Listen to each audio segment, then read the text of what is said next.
Fore play presented by Barstool Sports. We have a huge show largely focused on our very good friend, Mr. Frankie Borelli, who has been through a lot, obviously, in the last few months, in the last week. But that's really not the biggest part of the show. The biggest part of the show is that last Thursday, our very own Frankie Borelli sat down, one-on-one, mind you, one-on-one with Borelli, with the current number 4 ranked player in the world in studio. And I have not listened yet, but I must say that this is probably as anticipatedly as I've ever wanted to listen to an interview. So, Frankie, how are you feeling? I feel great. I was obviously nervous going into it. Kind of got sprung upon me the night before while I was at watching Game 7 of the Islanders. People were like in our group chat saying Collin Morikawa has 20 minutes in the office. Is someone going to be around to do it? I said I would just do it. We'll try and figure it out. Oh, wait, was it? It was Game 6. Game 6, sorry. So it was Game 6. Yeah, so I was at the game reading all the texts, and everyone was like, you got to do it. And I said, I'll do it. I was very, very confident because the Islanders had just won and the whole thing. But I think it went well. Like, it was nerve-wracking. And I wonder how many people turned off the podcast when Riggs started out saying this is going to be a Frankie Borelli show. No. But, you know. 0. When you're talking to a guy of his, with his success and his confidence level, he just stares a hole right through you. Speaking to someone in person is just different, man. It slaps different, as the kids say. Yeah. I was talking to Frankie when I got here today, and I wanted to talk to him about it, and he was just saying he went through all of the parts where you're like, I'm supposed to talk now. Like Collin Morikawa, the number 4 player in the world, is looking at Frankie Borelli after answering a question. He wouldn't say this, but it's clearly. The assumption is that Frankie is now going to speak once he's done answering. So it's all those weird things. I'm sure it went great. I know Frankie was very nervous.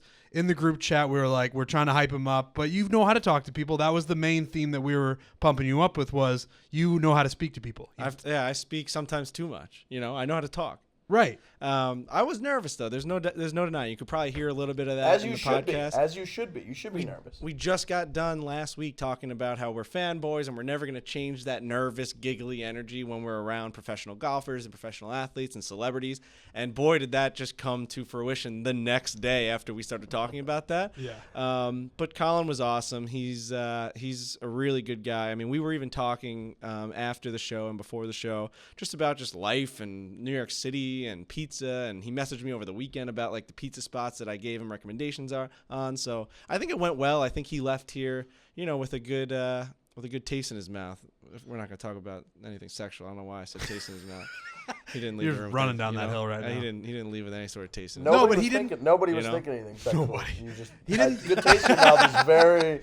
That's just a very common phrase. He didn't storm out of here. No. And that's what you want. Yeah. He's a nice guy. You're a nice guy. You guys chatted for 30 or so minutes. Well done. There's one question in there that made me laugh after I asked, and I just said, "How have you always just been sick at golf?"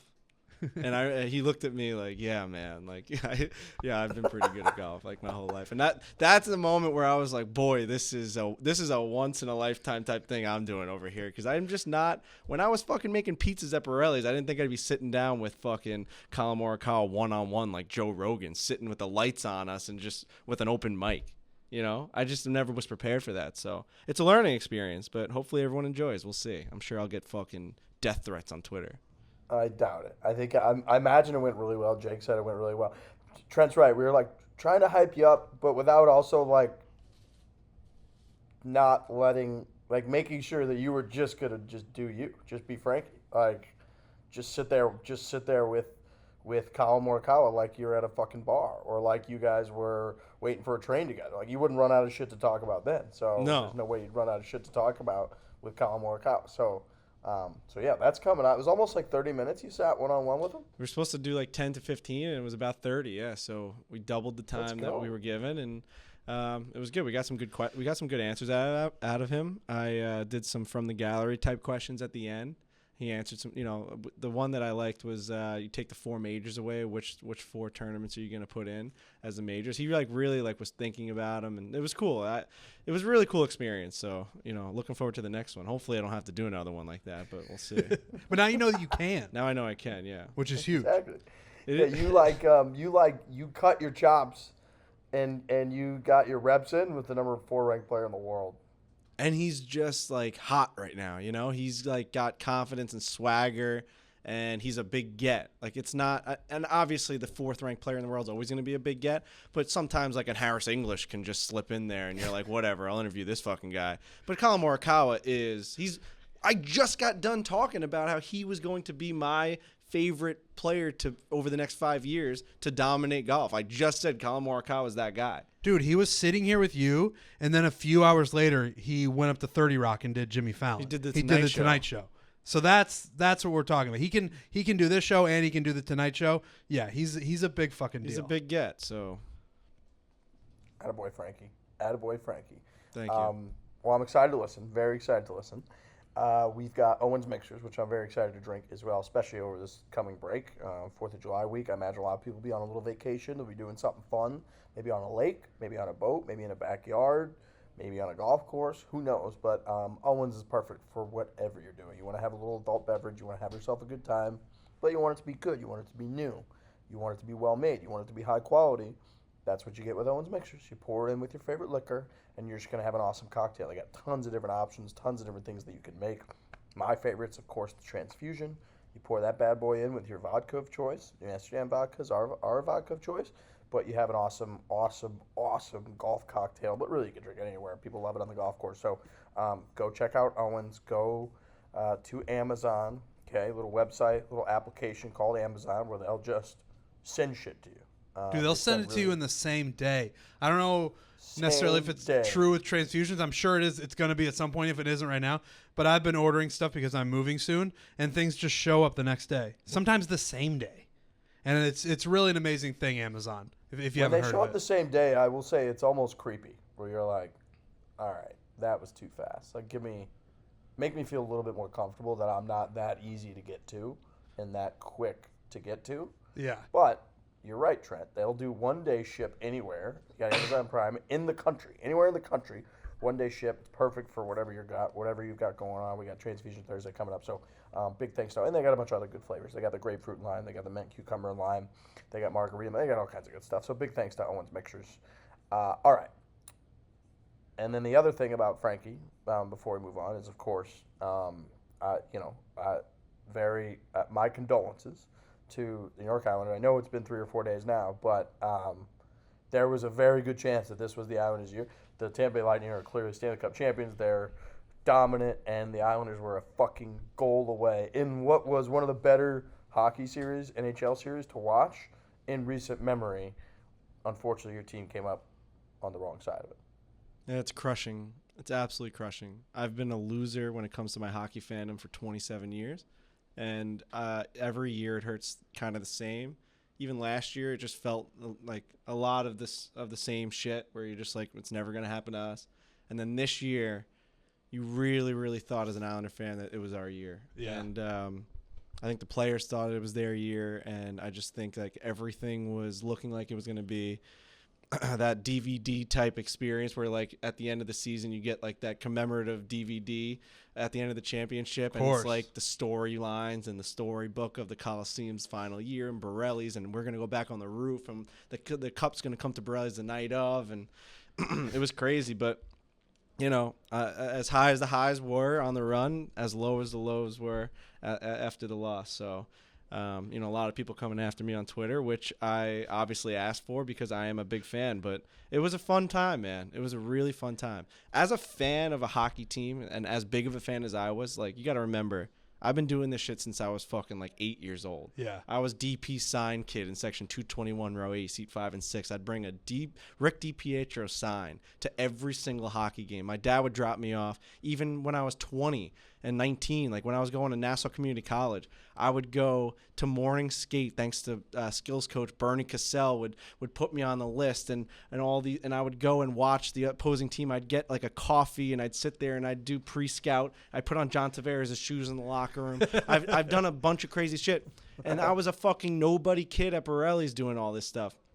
So to be associated with the team that I know and love as their fan on Twitter, you're like, you know, when people want to come after me after a loss, yeah, it fucking hurts to like just get hated on and shit on when your team loses. But the fact that like when the Islanders give up a goal, the first person they think about is to tweet at me. Right. Or when the Islanders win a game, the fact that people at the game come up to me and like congratulate me, it's such a surreal, awesome feeling that like I take the hate and the love the same way. Like as many fucking tweets, like dude, I had 1,000 responses to my tweet when they lost. People just shitting on the team. Yep. It's like, dude, so now I'm just associated with my favorite fucking team to you. You know what I mean? Yes. Like when that team loses, I'm the first person you go into your phone to tweet. It's a badge of honor. It's fucking awesome. I sat back. I was telling my friends and family that. I'm like, this is fucking sick. This is like what every fan like that screams and wants to be like a mega fan has always like hoped and dreamed for. Right, So, you're their ambassador. You're their representative. and like off the ice. And I fucking love it. I love every second of it. I love this team. I think that they're going to be right back there next year. We got a brand new building. Borelli's was awesome. And if you're listening to this and you're an Islander fan or anyone that supported like Borelli's and the movement during this whole thing, like, God, that was so cool. Like, is it a microcosm of just like what the world is going through right now at Borelli's? You were able to see it day in and day out where, you know, if you can even go back and watch the streams are on my Twitter from the Pittsburgh series. It was just my dad and myself in the back of the room because we couldn't have that many people in. I mean, it was social distancing. You couldn't have indoor dining at the time, like as much as you can now. So we had legitimately just us in the back. And then you flip a switch like a month later and we have a fucking frat party in the back room. we have a line of 1,000 people. We're denying them. We're telling them to go to the bar down the block. I mean, what a cool experience that was. And honestly, dude, the Borelli's restaurant aspect was a huge part of the virality of the streams. For sure. Like, I think you're right. Like, it was a microcosm. It was reflective of everything that was going on, and people seeing same reason people see, you know, the Islanders crowd at the Coliseum like singing the national anthem before and going nuts. It's like, oh, we're back. People were back. People were pumped at the PGA in South Carolina where they didn't give a fuck about COVID when Phil was winning. Is they're like, oh, we're back. And it was the same thing at the restaurant. Like, how many times did we see tweets that kind of went viral over the last 14 months of people being like, I just can't wait to be in a packed bar again. I can't wait. Even you said, Frankie, in the show, like, I can't wait to have to, like, annoyingly wait for the bartender to pay attention to me so I can get a drink at a bar. And then there was Borelli's where it's like a packed restaurant. Everybody's together having a good time. It was like, okay, we made it through this whole thing. So yeah, I mean, it was a sad moment when I saw that the Islanders lost, even though I have zero affiliation. I actually have more affiliation probably to Tampa, just knowing a few people from the hockey roots. But it was sad. It was a bummer. I feel for you guys. And like you said, I mean, it reminds me a lot of when a Lee Westwood or somebody gets in the mix in like the Players' Championship or a major championship and they just come up a couple putts short, and it stings for them because they're thinking like, I don't know that I'll ever get this shot again. I don't know that I'll ever have it where on Saturday I hold out twice. Instead of making bogey, I made like birdie, and all of a sudden I have this chance to win. And what I would say is that, like, I know as a Blues fan, there were years when we were the number one ranked team, won the President's Cup, and we lost to like San Jose in the first round, and you kept thinking like, there's no fucking way that the St. Louis Blues are ever going to get back here. We're going to go through a stretch where we're the worst team in the NHL for another 10 or 15 years, and then all of a sudden they were the worst team and they won the Cup that year. So like, you just fucking never know in sports. It's insane how things can just flip a switch and happen. And like, the journey is always better than like the destination. Like the fact that those moments, like, I don't want to not too, but they're not like in vain. Like those moments were fucking unreal, and they were representative of a lot of stuff. And the Islanders will be back. You're going to be an Islander fan for another like 50 years. You'll be fine. Yeah, there's a lot of scary videos of, you know, my blood pressure and heart. So I don't know that 50 years. I think 50 years is generous, but you know, that's the one thing I ask of this team is to just win one while I'm still here. Please, for the love of God, I need one. This felt like it because it felt like there was Barstool magic behind it. Where it feels Barstool magic, whether whatever. It feels like it's carried a few championships to Barstool, like all the Boston ones with the Patriots and the Red Sox, the Cubs, the early days of the Blackhawks. It just felt like that with the streams and Borelli's and your dad. And I just wish it had happened for you, because the moments that you got were amazing on the streams with Stu and all you guys. But if you guys had just gone and done the whole thing, it would have been really something. But Yeah. I'm sad for you. Yeah, it sucks. Just so fucking close, but it is what it is. And, we move on, and now it's golf season for me now, I mean, what a fucking tournament this weekend to be able to just turn on and just kind of wash away the hockey. I mean, I sat down on Sunday, and I was just able to watch one of the more preposterous golf tournaments I've ever seen in my life. 8 playoff holes at the Travelers Championship. It was weird. It got a little bit weird at one point. I will say that at least they weren't just like lag putting and making pars. There were some insanely clutch putts from, whatever it was, 4 to like 10 feet that kept being made, even a few bombs that were being made. But yeah, an 8-hole playoff between just 2 guys, and they were playing holes that were pretty fucking boring. So I think a lot of people, it's a little bit of give take. They're in a little bit of a between a rock and a hard place, because the 18th hole at TPC River Highlands, has delivered the Spieth moment, where fucking Greller throws the rake. We all saw it 8 billion times over the last week during the Travelers. It delivered 2 huge putts on the 72nd hole from English and from Kramer.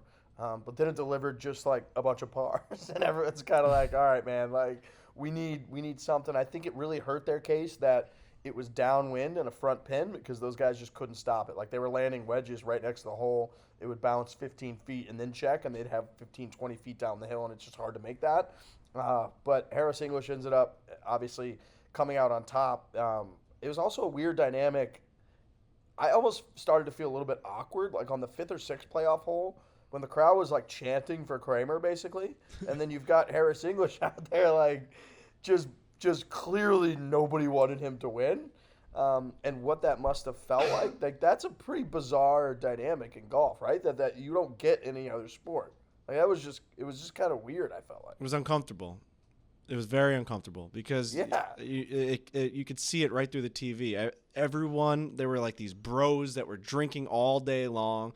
They'd been out there for 6, 7, 8 hours just waiting for this final pairing to come through, and they wanted the storyline. And every time Harris English had a better shot, you almost heard boos and stuff. It was, which I kind of like. Like, we should all be able to pick sides. Oh, I'm sorry.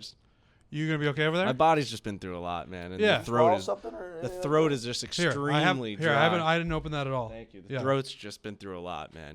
By the way, talking about body, I have an announcement. I'm not eating anymore. I'm out on eating. Go tell me more, because I'll hop on that in a second. So it's 4 p.m. here local time. I'm in Chicago for the Barstool Classic. I got up at 6 a.m. and the only thing I've eaten was an Impossible breakfast sandwich from Starbucks, which is like 400 calories or something like that. Okay. So it's been 10 hours since I got up. That's the only thing I've eaten, and then you factor in like the 6 hours or so before I got up. My new thing is I did a little bit of research, a little bit of reading on anti-aging, and I'm big now on I'm just fucking out on eating. I'm basically going to eat like fucking once a day is sort of, I don't know that I can get to once a day, but boy, did I get deep in some like mind over matter kind of stuff, and how don't let your body tell you what to think, let your mind tell your body what to do, so that when your body's telling you you're really hungry and you've got all these cravings to snack and to eat junk food, that's actually just not true. Your mind is smarter than your body, and that you can just mentally get over it. And after several weeks, you actually won't get these like crazy urges that I'm getting right now, because boy, am I fucking hungry.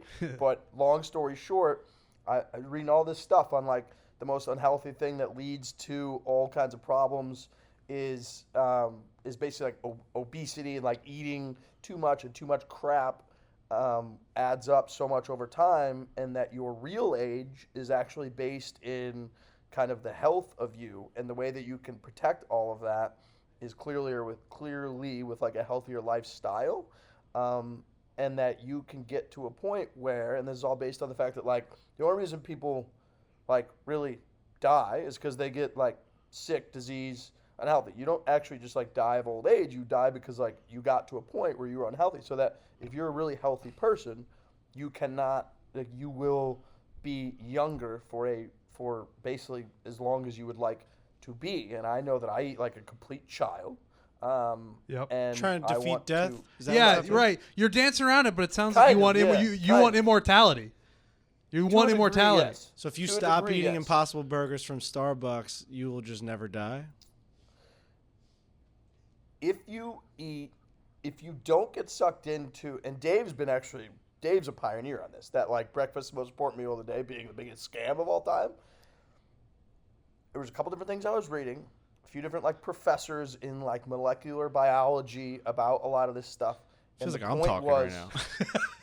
The point was, gentlemen, I'm fucking out on eating. Is this what I sound like? Because now once a day. I get what everyone's talking about. You sound fucking preposterous and ridiculous. Like, Listen, I know that like fasting is very good for you. That, is like, it? I thought yes. not eating is actually bad. No, Hashtag no, bad for No, you. Right, well, if you that's will- what I thought too. But the research I've been doing, it's like fasting is like really good for you. It cuts down, I think, on inflammation. Like our bodies Inflammation. aren't designed to like eat as much as we do. Like 3 meals a day is actually insane. I think 1 meal a day is probably the better way to do it.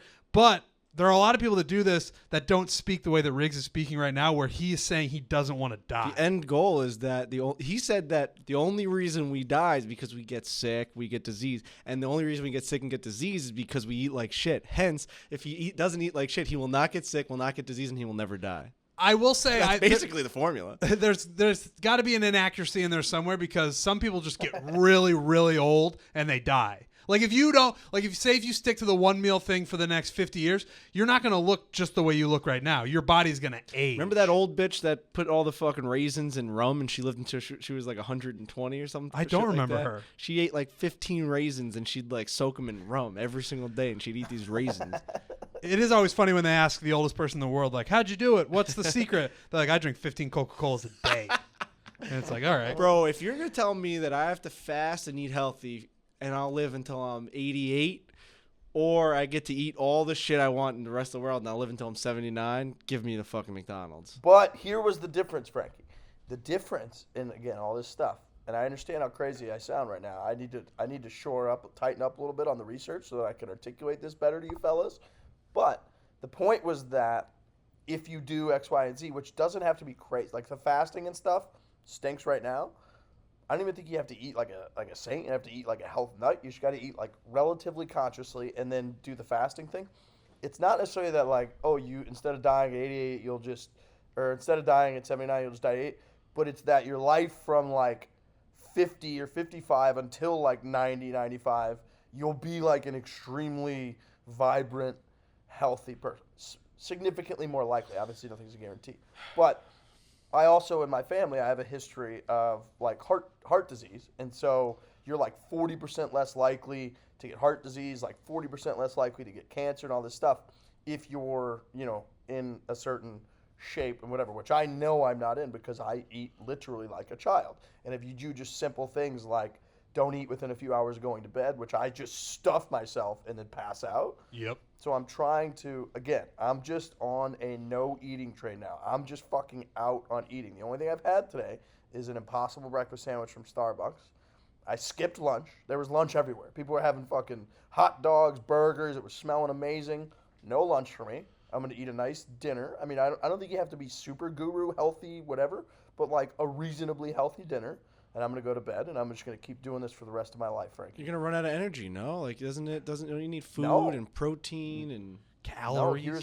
Here's another thing is that studies actually show that, and again, this is kind of obvious, that this is amazing. you are more productive when you're hungry. You are at least as productive, if not more productive, when you're hungry. Because think about when you go and you get a big lunch, you come back and you sit there, you don't want to do shit.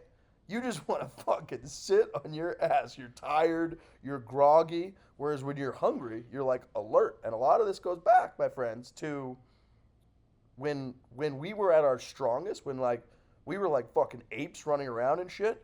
We could barely get meals all the time. We were starving all the time. Now that we're like content, our bodies get super just like content, and we could just stuff our faces all the time. We become weak and pathetic and susceptible to disease. You're down bad, man. You're too young. This isn't a midlife crisis, but there's something going on, Something happened. You want to know what I ate last night and how opposite this is? Yes, last night we had homemade Greek. So we went out on the Barbie and we fucking I had 5 kebabs of pork souvlaki, Yeah. with 6 cubes of souvlaki on each kebab, right? So do the math on that. That's about 30 pieces of pork. Then I had 5 pieces of pita bread that was also slightly just grilled and nicely charred.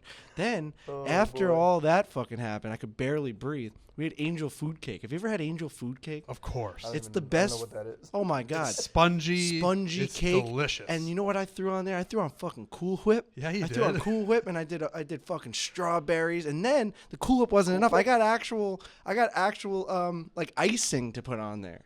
God damn. And then I Good went for home. you. I went home. I watched the movie Luca, and I ate popcorn. And I started this escapade at 5 p.m. and I ended it at 10.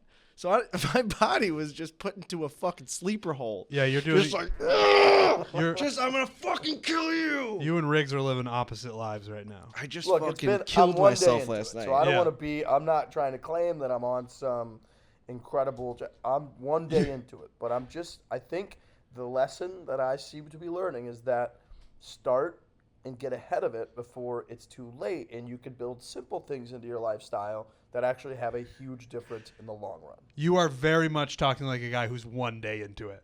Like you did all the research. You're seeing all the benefits right now because you feel hungry, but you're like, oh, I'm not going to die early. But then in 2 days, you're going to be a monster. Because, brother, I've done the fasting thing. I try that all the time. First day is good because you're like, oh, I'm getting all these health benefits and I'm going to be skinnier and I'm going to live longer. And then day 3, I want to kill somebody. A couple people. Boy, was I hungry today. And I'm worried about getting really hangry at times. But you're right. I'm kind of riding a little bit of a honeymoon phase almost from this commitment. Right. But I'm out on eating. Eating is fucking done. I'm out on eating. I'm just going to eliminate carbs. I'm going to go step by step. I'm more on Frankie's side because I was home this weekend. And I found out when I got home that my favorite Chinese food place in the world that I've ever had is closing down after 34 years of being in business. So I went there, I want to say on Saturday, and just ordered as much Chinese food as I could get my hands on. And I sat there for hours and ate crab rangoons and sesame chicken and just ate and ate and ate because I'm never going to be able to get that Chinese food again. It's very, very sad. But I'm more on the side of Frankie where I'm just going to eat whatever I want all the time because it makes me happy. Food truly makes me happy. Yeah. That crossed my mind today about no, I just want to live a happy life and there's really good cheeseburgers over there. I'm going to go eat 3 of them. That crossed my mind today. But currently I'm fighting it off. I love that Chinese food place so much, and I'm very legitimately sad that it's closing. That when we were there, I went with a couple buddies who also love the place. They had they had shirts on that say the name of the place. It's called Pays. I tried to buy the shirt off the waiter, and he wouldn't give it to me. Oh man! Because I wanted something to take with me. Why wanted are they something. closing? I think partly pandemic, but partly they've just been doing it for so long. Yeah. They actually don't know the real reason. But I just wanted something that had the name of the restaurant on it, and they wouldn't give me anything. They wouldn't give me the shirt. I wanted a menu. They wouldn't give me a menu. What's the go-to meal there? So I always get spicy Mongolian chicken. Yeah. But when I went there on Saturday, they're running out of stuff. You walk into the lobby where they see people, and there's just a paper list in the back of stuff that they've run out of. They ran out of wontons. They ran out of Mongolian chicken. Fuck, man. I'm legitimately sad that place is closing. You got some sun this week. Yeah. Which I'm actually a little surprised by because it rained almost the whole time that I was in Cedar Rapids. You were home. I was in Cedar Rapids, yeah. Have you said that? No. Well, I guess I said I was back home. Family gathering? Family reunion, yeah. How'd that go? It went really well. Are you a family reunion guy? No. Okay. First time we've really done something like that on this side of on the whole family in general. We don't really do family reunions. Everybody's kind of spread out all around the country. But I say I'm not a family reunion guy, but I had a blast. What happened in this family reunion? Like, did you guys have events? Yeah, well, my mom put the whole thing together. She organized the whole thing. Shout out to my mom. She did a great job. It's Thursday, Friday, Saturday. Or no, Friday, Saturday, Sunday. Kind of just hanging out Friday and Saturday. You can come and go as you please. My parents' house was kind of the main base. And then Sunday we had a picnic in the park. Oh wow! And it didn't rain that day. The one day that I was there that didn't rain, which we were grateful for. And we had cornhole, and we had all these different activities. Nice. We had all these different activities, and it was just a really good time. It was good to see people. Yeah, no, I was surprised to see you have summer. I thought Iowa was just always overcast. The sun exists in Iowa. Okay. It does. You didn't think that it did. Well, no, I just didn't. But that sounds nice. I'm happy for you We and also the family. we also did a thing where we put a bunch of baby pictures on a board, and you cover up the names. And you do a guess who. Let me guess. People went 100 out of 100 for you. Yeah. Okay. yeah. The newspaper clipping of me being a 14-pound baby was on proud display. That's fun though. Man, I haven't had a good picnic in a long time. Yeah, we had burgers. We had hot dogs. So now that's good. Now you've gotten that done for the foreseeable future. You saw some family you haven't seen in a while. Yeah. That's nice. Yeah. That's probably the only time it's gonna happen Right. because everybody's too busy. You I know? thought you were gonna get real deep and dark there. Well, people are gonna die. Yeah. You think people that you saw there today are gonna be dead before you see them again? Fuck, dude. Yeah. Fuck, dude. No way. You think that? Holy shit. I'm. I mean, someone at that family reunion will be dead before Trent sees them again. That's statistically true. And I'm sure that they can. Probably deduce who you're probably specifying about. Well, and this is the day that this episode comes out. Happy 70th birthday to my dad. Oh, Gary. Yeah, that's his name. Happy birthday. I fucking love the Ryans, man. You know? Yeah. You sort of met them that one time when we did the college football show in Iowa City, and Dave ate the breakfast pizza, said it was too bacony, and greatly disappointed my father. Silent show. One of the best moments I've ever been a part of, where he just, Gary Ryan walked in, met his son's boss for the first time ever. Coming off, right after the Casey's General Store Pizza review. And that was making waves. It was on the news. Yep. It was everywhere. It's a big deal. It's a huge deal. And Dave said it was a little bit too much bacon. And Gary Ryan met him, shook his hand, said, "How's it going? Good luck today in the show. We're going to head out of here." And as he walked out, he had his head down. I actually think your mom probably led the conversation with Dave. Yeah. Your dad was kind of just meandering in the background, shook his hand, and just couldn't even really look him in the eye. Mm-mm. And then had to. You could tell it was eating away at him. He had to, as he left, with his back turned to Dave, just goes, "I don't know how you can have too much bacon." And then just continued to walk out. Yeah. And Dave just was like, I just disappointed, Trent's father. I mean, you can't come to the Midwest and say that something has too much bacon on it and not. I mean, you're going to get flack for that. You just, Gary has never even thought that something has ever had too much bacon. Yeah, you're going to stun people with that. Big time. You're going to stun them. They don't know how to react to that. 70 years old. He's still golfing and stuff, right? Oh, yeah. They go to Arizona and golf, right? Yeah, they go to Arizona for the winters, for the Iowa winters, and they golf a ton. They golf a ton when they're in Cedar Rapids. Yeah, he still golfs. It's awesome. Yeah. Does Gary have any thoughts on your inability to break 100? He's rooting for me. He's a very supportive father. What's Gary's game like? Power. Whoa. Well, like I said, he's 70 now, so He can still knock it out. He can still knock it out there. Yeah, he's a great iron player. What's he shooting? I don't know what he's shooting these days. I haven't played with him in, I guess it's been a while now. But I mean, he was a good golfer in his day. He golfed a lot, but I don't know what he's shooting these days. Can he beat? Could he beat you right now? Probably. Okay. Yeah. All right. Yeah, So I would think so. he's a golfer. Yeah. I was wondering if he was disappointed in you at all, that you haven't in your years of playing this game that you love and that you speak about, if he just would hope that you'd be posting lower scores. No, there's no disappointment. He's just pure support. All right. He's pure support. My mom and dad are pure support. So there's no disappointment. None that he shows me. He could behind the scenes being like, my kid sucks at golf. But to my face, he's very supportive. That's great. I think so. Isn't that great, Frankie? This is awesome. No, I like talking about this stuff. Do you? Yeah. Okay. I do. I really do. Okay. I do. I'm intrigued by the Ryan family get together. I like it. Because you're just I always, because Trent is a very, we've talked about Trent, right? You wear the same outfit every single day. You like to do certain things. And you also have just moved across the country to this zany new media company, and you took a risk that most people would never even try and think of. I love the Like there's like hidden secrets behind you and your family. Like you just left your family. That's fucking admirable to go on and then Riggs did the same. Like to just like pursue your career. And I always just like find it interesting that you just like go back and see them like once and you have to come back here. I just can't relate to it because I'm in it still. Yeah. So it's like very, very admirable that you guys were able to do that. So I like to hear that you went back and you had a good time. Yeah, we don't have to talk about it too much, but the New York move wasn't the hardest. The hardest sell was Barstool originally. Right.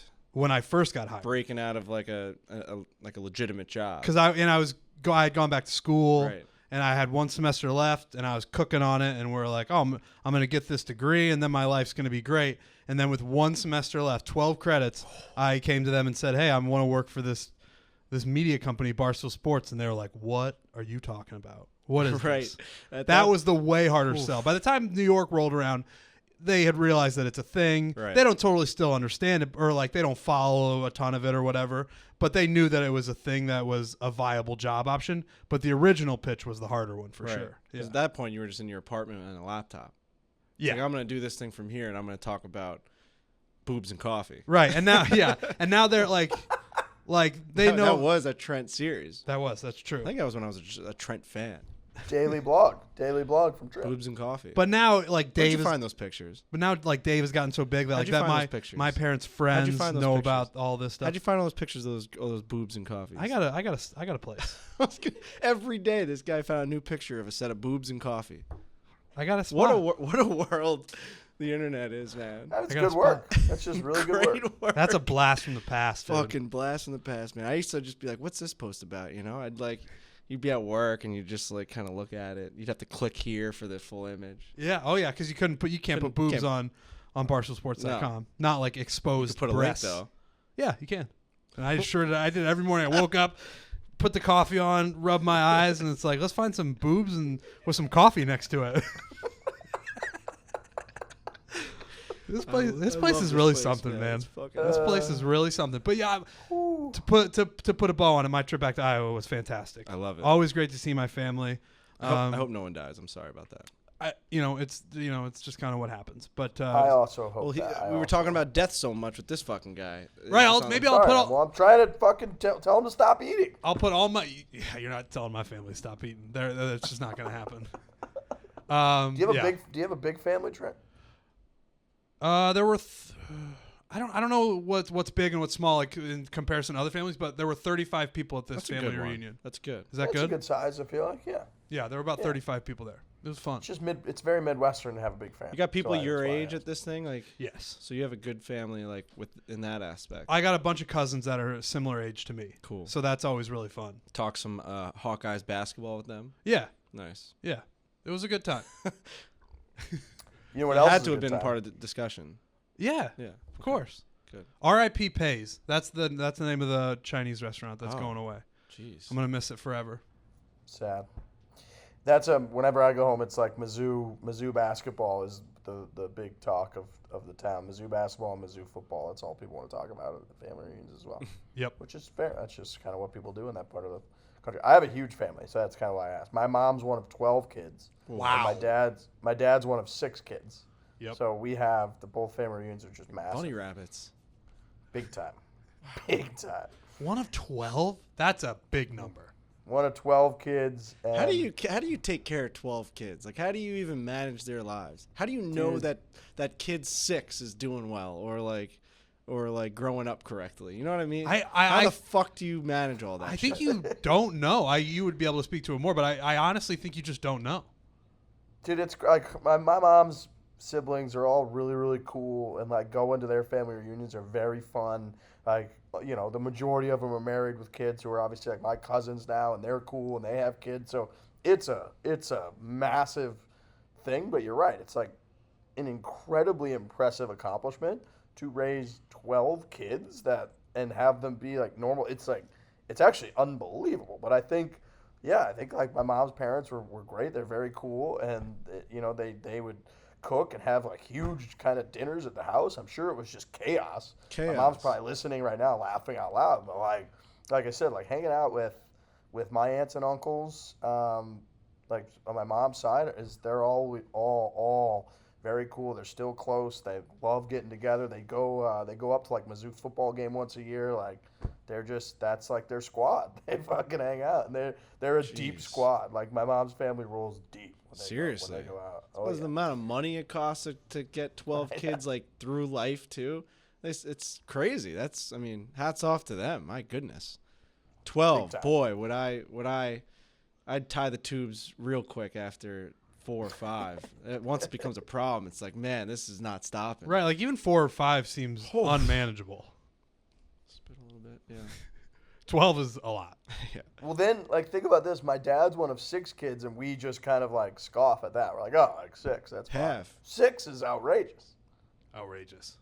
6 is so many kids. Like, do you know anyone that's one of 6 kids? No. One of my friends. That's what I mean. No, I don't know. I would say like 5 kids is probably the most. I think 4 kids in the same family is the most that I know of. Like in my like inner circle, I don't know of anyone that has 5 children in their family. Same. Wow. 4 is the max. Yeah. All right. Well, that was family talk. And then we've got even like a few of my dad's sisters played together last year in the Barstool Classic. So like that side of the family's like a little bit more into golf. Some of them played like competitive golf and listened to the show and stuff. So I just like families and to like what you were saying earlier, Frankie. It is crazy to think about the fact that like I just don't live where a lot of that, where pretty much any of that family lives. So over 4th of July weekend, actually, I'm going to be home and seeing the family for 2 or 3 weeks, kind of going to and from St. Louis a good amount. We got a Barstool Classic there and everything. So it will be nice to see my family. As Trent was talking about it, I got a little bit like nostalgic. Like, oh, I can't wait to see a lot of my family when I get back. Yeah, I think you got it, man. New Amsterdam Vodka. Make sure to head to your local liquor store and pick up the new summer co-branded New Amsterdam Vodka bottle. These things are sick, fellas. These bottles are awesome.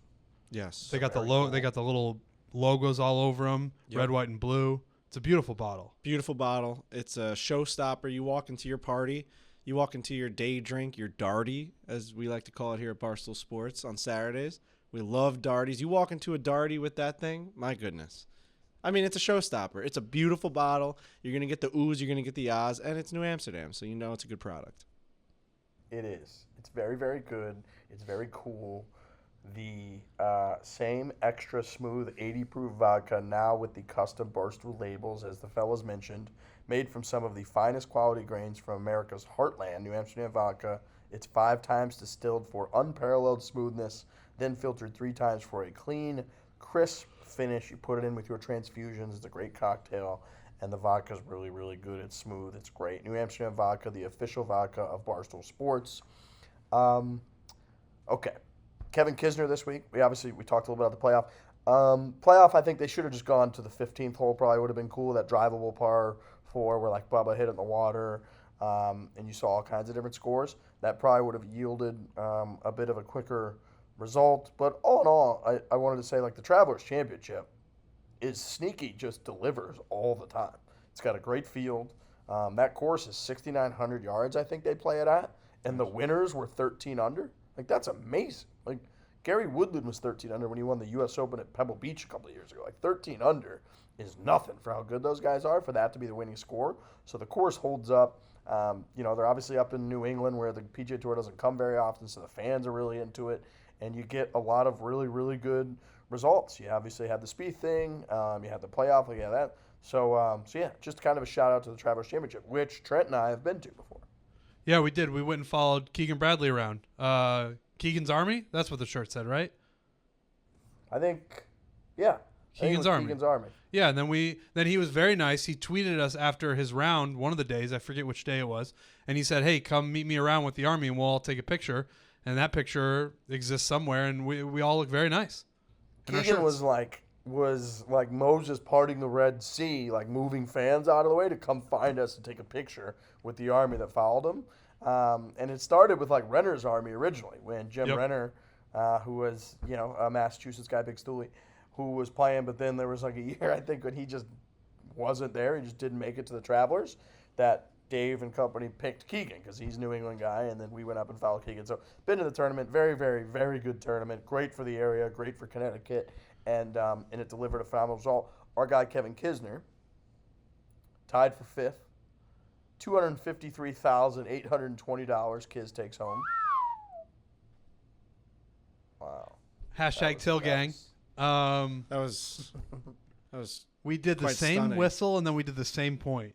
At the exact visuals on same that on time. YouTube. People are just their minds are gonna get. If split you're in half. stoned watching that actually did just happen. You Wow. don't imagine that in your head. Yeah, shout out to Kiss. $235,000. That Should have been more. I'm not. He should have won this week. He had it. He was up there. He should have won. He had one bad back nine. Was that on Yeah, he Saturday? Was like, shot 40 or something on, I think, Saturday on the back nine. He just lost it. But the rest of his week, he was phenomenal. Rest of the week, he dusted the rest the field. I mean, he was phenomenal. At one point on Thursday, or no, it was Friday. I'm sorry. So Thursday, he just shot even par. Friday comes out, and he was 8 under through 15 holes. Yeah. And then once I tweeted that out and people started to figure it out, he bogeyed 18, and he was just back to like 7 under for the day. And everyone was just like, all right, that's just like a really good round, but nothing crazy. But Kiz, man, he made a lot of birdies this weekend, and I'm just, I'm very happy that he made his money, that he finished in 5th, but fuck, that's a tournament that he should win. When you're on like that, and you're making that many birdies, and you're sinking that many putts, and you're hitting that many fairways, and he was on, man. And that's a tournament he needs to win. Like, it's 6,900 yards. Like, it's right in his wheelhouse. He doesn't have to hit it long. He just has to putt well, which he always does. Mm-hmm. And he fucking was putting well. What the fuck happened on the back nine, Kiz? Jesus Christ. Shot a 40? What the fuck's Why going are on? you being so negative? Kiss finished I'm tied not, for I'm just- 5th. I He had an know. awesome week. All right, he's coming off a U.S. Open where he made the cut. He never makes the cut of the U.S. Open. He finished tied for 5th. Took home $250,000 Could have been in better. 1 week. That's I'm a just- guy whose team just lost, and you're doing a big No, could have I'm been better not. thing. I'm not. I'm just saying, like, I think even Kisner would be like, fuck, man, this was a good week for us to really go out and get a W. I really, like, he made a lot of fucking birdies. It just sucks that one back nine really just ruined it for him. Dude, look at this. He went, obviously, Thursday, 35, because he made 18 pars, so those were his nines there. Then 32 on his first nine Friday. Then 31 on his back nine Friday for a 63. Then his front nine Saturday, 34. Yep. Then his back nine Saturday, 40. Ugh. He had 5 bogeys, 0 birdies. Then his next nine, 34 on Sunday morning. And his next nine, last nine, 29. Holy fucking shit, man. And that's what I'm saying. I was watching him all week. I was keeping tabs on him all weekend, and it's how many more weeks are you going to play that fucking lights out where you're shooting 29s on back nines and you're going to be 800 through 15 holes on Saturdays? It just sucks. That is a fascinating way to break it down. When you go look at the 9-hole stretches, it's like, what happened? And I'm sorry to be so hard on him, but, like, I would love to know what the fuck happened on that back nine. 5 bogeys, no birdies. Like, After does something physically happen to him? Like, I would love to ask him that question. Like, because clearly Golf he... happened, baby. Yeah, Golf but, like... just happens, Frank. We've all been there. Think about the ridiculous I've never spreads been you've on the had. opposite side of it, like coming off of a fucking, 31 on the back nine the day before and then going out and shooting a 40. Like, yeah, I've been on the 40 side every day of my life. But you've gone out and shot like 39. I've got the game of golf, and then all of a sudden, like a 51 comes out of the clouds. Like, we've all done that. I know. I'm just, I want Kiz to win, and like, that was a great moment for him to capture, and it's just, 5th place is great though. Not taking that away from him. It's a lot of money. It's a lot of money. You just forced yourself to say that. You Yeah. do not think fifth You don't place believe is it. great. It's clearly good. Like, I mean, you make $250,000 playing fucking golf. It's just like, man, I just wanted him to win. I have Well, higher aspirations than 5th place for fucking Kevin Kisner. The glass half full version of this mindset would be like, hey, Kiz really found something. He's coming off at 29. He flew straight to Detroit where he's got the Rocket Mortgage where he's played well before. So he's really building upon something as he moves into the later part of Okay. the season here. Good. Yeah, I don't want any of this to get taken as like negative Kisner talk. I'm legitimately rooting for him to win a golf tournament. I'm like just not content with finishing in 5th. I want one. I'm very invested in it. Because JT, Okay. John Tillery, he's very invested clearly financially, and I'm not making JT any money. So when a guy like Kisner has a big weekend, that's good for everybody. You know what I mean? It's true. Till Big for game. everybody. Till gang. We Till stay gang. together. Although I will say, I've been getting a lot of tweets from people who are at these golf tournaments who yell at Kiz being like, hey, what do you think about Trent? And then he just says he sucks and keeps walking. Those are the reports that I'm getting from Stooley's boots on the ground at these golf tournaments. I saw multiple sources reporting the same thing, Trent. So, and then somebody said, "Hey, is Trent going to break 100?" And Kiz just said, "I don't think so," and just kept walking. Now that just might be his way of motivating me, just lighting a fire under my ass, because I hear that and I get upset. Till gang stick together. I would hope that he would be like in my corner, but I know Kevin Kisner. I know his motivational tactics might be, I'm just going to be mean to this guy and maybe it'll make him play better golf. So here we've got Kevin Kisner, top 50 ranked player in the world, who's posting 29s, 31s, making $250,000, finishing in the top 5. He's out there focused on his swing, trying to avoid those 40s and the back 9s, walking in between shots, grinding inside the ropes. And he's got people screaming at him from all kinds of places, rooftops at houses in Connecticut. Hey, that guy Trent, who's never broken fucking 100 in his life, do you think that guy's going to do it? How come he can't do it? And Kisner's response is, he sucks. I guess when you present it that way, it might be a little distracting when you're trying to legitimately win a golf tournament and people are asking about my horrific golf game. I could see how that might be a little upsetting and he might lash out, but still, I'd like him, some words of positivity could go a long way for me.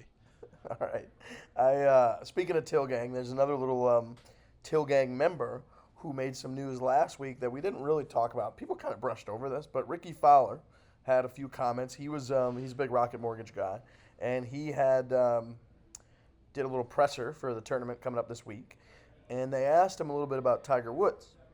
And he said, in terms of Tiger's progress, said he's making some progress. And on that front about like coming back, playing, whatever, he said he's stubborn. He's got the golf clubs next to him at all times. He doesn't lack the motivation, is what Ricky Fowler said. Now, Ricky Fowler's been to Tiger Woods' home. He watched the Masters with him. He was going to watch some of the U.S. Open with him, he said, but it ended up not working out because Tiger had to go hang out with his kids. This is a guy who's spent a good amount of time with Tiger since the accident, who knows Tiger extremely well. And his answer when talking about Tiger and recovery and potential future was that he's got the golf clubs next to him at all times. He doesn't lack the motivation. That, my friends, is the biggest and best piece of news about Tiger Woods' recovery since that fateful day when he went off that cliff in California. By far, this is the best news. Picturing him having golf clubs next to him at all times, first of all, very believable. And second, awesome. Just he wakes up like in a cold sweat, maybe having a bad dream. He just puts his hand on the clubs like, all right, no, we're gonna be fine one of these days. No, it's good. It's good. We'll eat up any Tiger update that we can get, and especially if it's a positive one that says, oh, he doesn't lack the motivation, he's still obsessed with golf. All these comments seem to be leading us towards like he's gonna play again one day. We don't know when that's gonna be, but it'll probably happen someday, and that's great for Tiger fans like us. That's all we need. That's it. Yep. Any good words about Tiger Woods, I'm all in on it. I mean, we just got to keep the positive train rolling. And if it comes from Ricky Fowler, it comes from Ricky Fowler. And how about Ricky Fowler? Yeah. Expecting a baby. That was 5 days ago. So shout out to him. Congrats to them. Congrats to the couple. Allison Stoke. I don't think he ever read my DM. Really? That I sent to him. He read the first one really quickly, and I don't mean to just brush over the pregnancy. Congratulations to them. Jesus. I just kind of went right over that.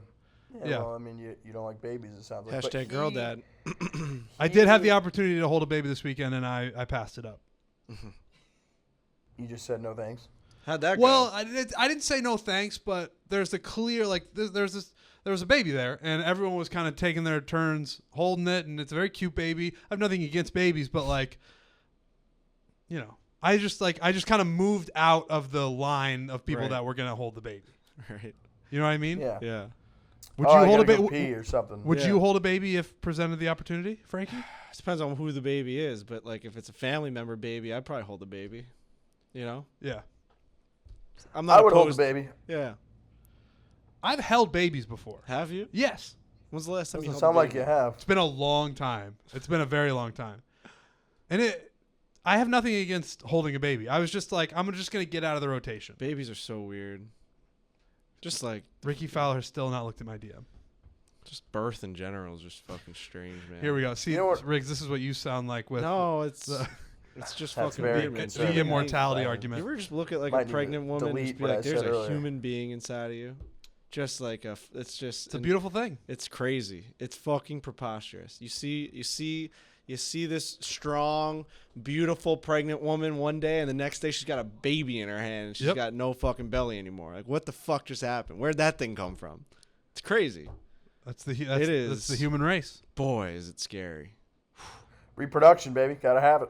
Wow. Gotta have it. You have to, yeah. We're in a lot of Have trouble to. if that stops. You know? That'd be a serious problem. I do the thing if I'm asked to hold the baby. I just kind of call it baby, like, hey there, baby, which is you don't know how to talk to it. Hey there, little baby. And then I just start asking the other people questions about the baby to distract from how awkward I am actually holding the baby. So like, oh yeah, what's it like? What's it like talking or making any noises or anything?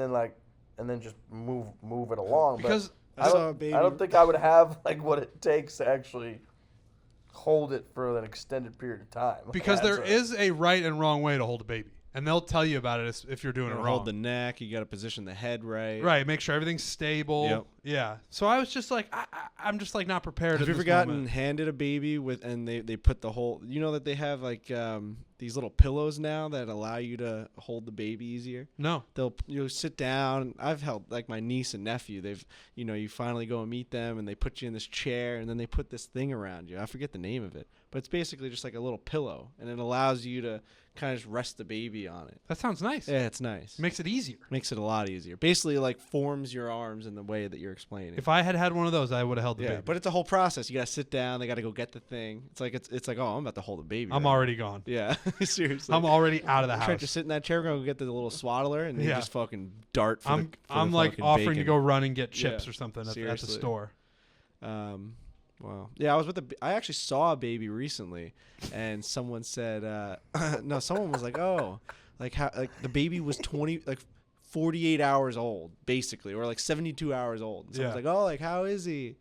And like the mom and dad were like, yeah, he's doing well, he's all right. And I was just like, what do you think that answer is gonna be, right? Like, and it reminded me, I think it was it may have, I don't know who it was. Was it a Louis C.K. joke or someone was telling some joke about like their baby being like, it got fired from Target the other day. Just Right, like, it doesn't have much of a backstory. There's no backstory about the baby. You know what I mean? Just got here. Yeah, it may be a Nate Might be Bargatze Seinfeld. joke. I feel like Seinfeld did something like that. It's so funny. Like like you're saying, like you don't even know their name. It's just baby. Like that baby. All babies are just babies. They're just the same. They're just hanging out there. They don't know fucking anything.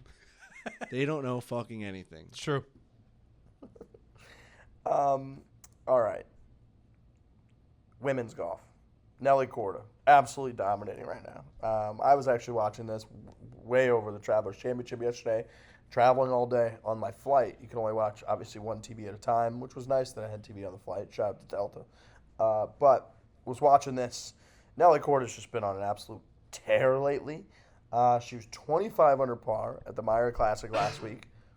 Won. And then she was 19 under par at Atlanta Athletic Club. Won. It's her third win of the year. She elevates number one in the world. She's only 22 years old. It's her first major championship. And she comes from insane athletic pedigree. Her sister, Jessica Korda, 6 LPGA Tour wins. She's 28 years old. Her brother, Sebastian, is 50th in the world, I believe, in tennis, or at least got to that point. Won for the first time on the ATP this year in 2021, and is like a very much an up-and-coming tennis player. Her father was a Czech tennis player, Peter Korda, spelled P-E-T-R, by the way, which is a big hockey Czech move. I feel like there's a lot of Peter Bondra maybe was spelled that way. Yeah, P-E-T-R. And then her mother was a former top 30 player in the world playing tennis. Her father won the Australian Open and was a French Open finalist in both singles and doubles. And then her boyfriend is an NHL player. So there's just an insane amount of athletic pedigree going on with this family. But Nelly Korda, I think it's the first time a U.S. player has won a women's major since like 2018. So it's clearly good for the game in terms of like generating some interest here in the United States. But just on an outrageous tear right now. She's making eagles left and right. She hits the ball a mile. She was like 30, 40, 50 yards ahead of Lizette Salas, who was her only competition over the weekend. And And I think it's just great for women's golf overall that Nelly Korda is up there because it's going to drive a lot more interest from American fans. I didn't realize she was only 22. Dude, they come out so young. She turned pro when she was like 17. I was trying to find where she went to college, and I think she just didn't go to college. They turned pro so young. Holy smokes! I Yeah, know. I was that whole family. You're talking about that pedigree. That family reunion is very different than mine. They're like they're talking about that they're professional athletes. That's just a whole They're different diving in pools and shit, walking around with chiseled bodies. Yeah. Just much different. Than I'm eating potato salad on a park bench. Just like, but I actually enjoy mine more. under an overcast. It was overcast that Yeah. day. You just don't think the sun shines in No, Iowa. I do. It's just when I think of like It's not sunny, Seattle. When I think of sunny places, I think of just beach fronts and sand. Sun only and shines water. on Borelli's and Frankie's. You mind know? there. Yeah. I just picture just like doom and gloom everywhere else. No, it's the happiest people in the world, the nicest people in the world. I'm not saying that. We got to get you back out there. I do need to get back out there. Put it on the list.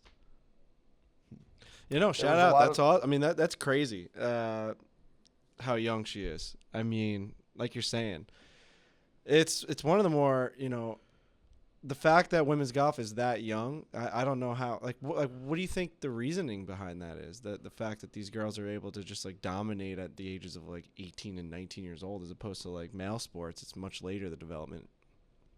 It's a very good question because you see it a ton. I mean, you see it. There was, like we talked about a few weeks ago, that 11-year-old, I think she was, that made it to the U.S. Open a few years ago. And then you see, the wins. I want to say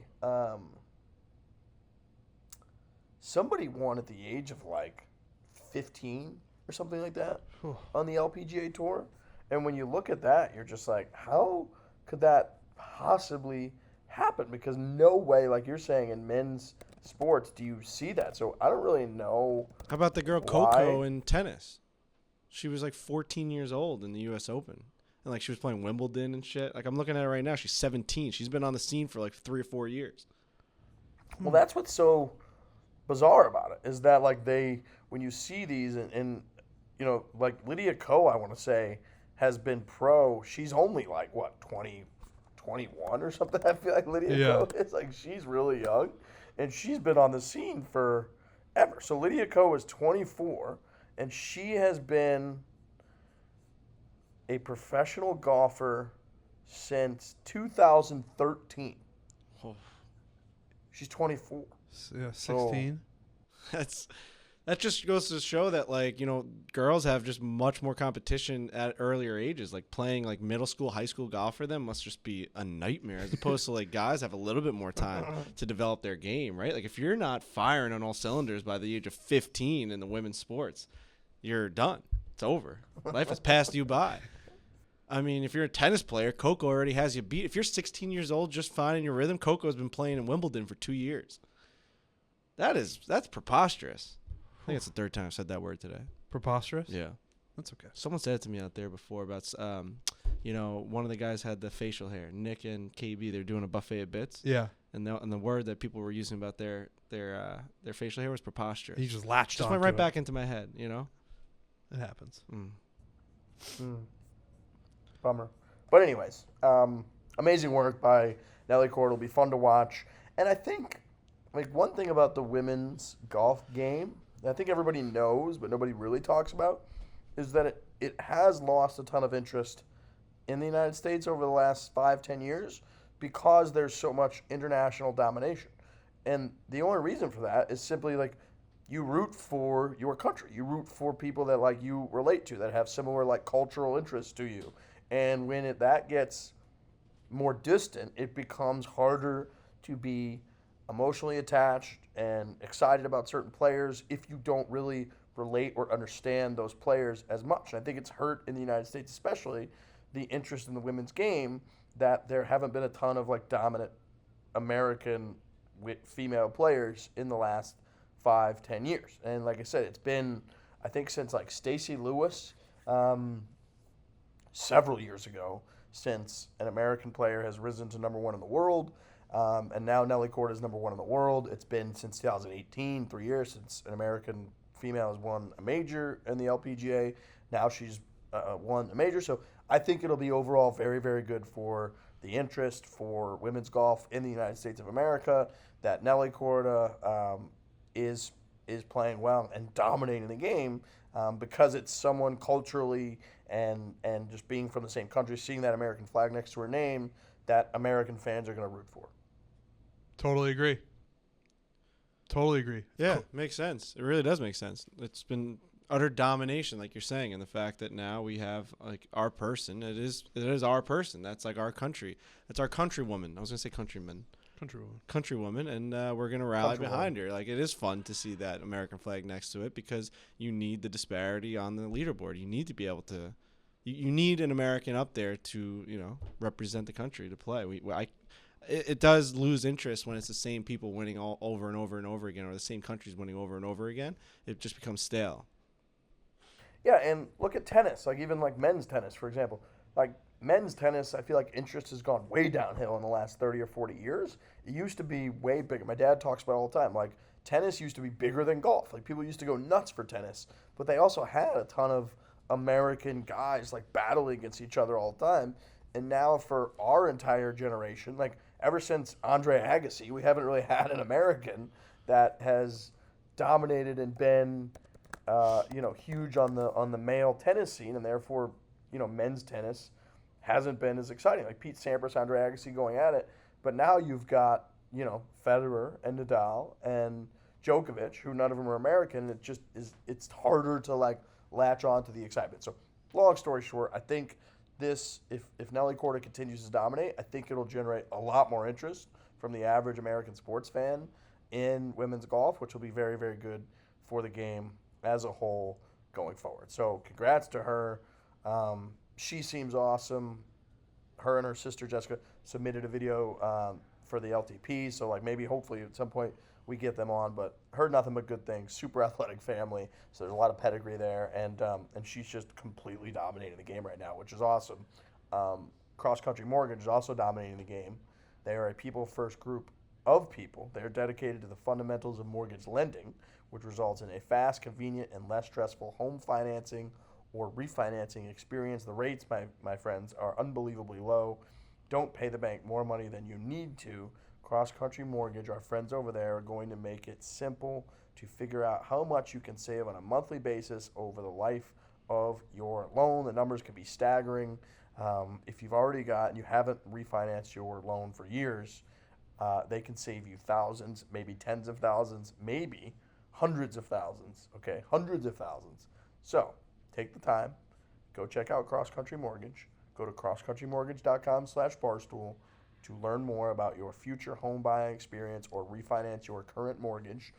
Gentlemen, would you need serious help if you were buying a home? You're throwing a lot of big words at me that scare me. Mortgage, loans. You need massive help, especially in this world now. I'm kind of dipping my toe into the needing to buy a home phase, right? Like at some point I'm going to have a home.